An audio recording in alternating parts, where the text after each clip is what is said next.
আল্লাহ পাক তার প্রতি রহম করুন যে আমার এই কথাগুলোকে অন্যের কাছে পৌঁছে দিবে। নবীজির ভাষণ। এরপর নবীজি বলছেন, জেনে রাখো নিশ্চয়ই তোমাদের পরস্পরের, মুসলিমদের পরস্পরের সম্পদ, পরস্পরের রক্ত, পরস্পরের এই যে জান মাল ইজ্জত, এগুলো একে অপরের জন্য হারাম। মুসলিমদের পরস্পরের রক্ত, পরস্পরের ইজ্জত সম্মান একে অপরের জন্য হারাম, এর হানি করা একে অপরের জন্য হারাম। ঠিক যেমন আজকের এই দিন হারাম, এই শহর হারাম, এই মাস হারাম। নবী করিম সাল্লাল্লাহু আলাইহি ওয়াসাল্লাম বলছিলেন, জেনে রাখো তিনটা বিষয়ে যেন তোমাদের অন্তর কখনো খেয়ানত না করে।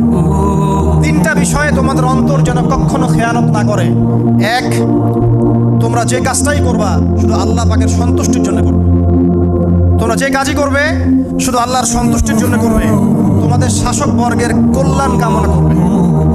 তোমাদের শাসক বর্গের কল্যাণ কামনা করবে।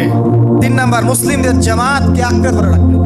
মুসলিমদের ইউনাইটেড কমিউনিটিকে আঁকড়ে ধরে থাকবে। এই তিনটা বিষয় পালনের ক্ষেত্রে তোমাদের অন্তর যেন খেয়ানত না করে। ভাই আপনাদের জন্য কষ্ট করে ইসলামিক ভিডিও বানাই ভাই। আমাদের এই ভিডিওতে একটা লাইক দিবেন, আমাদের চ্যানেলটাকে ভাই সাবস্ক্রাইব করে আমাদের পাশে থাকবেন।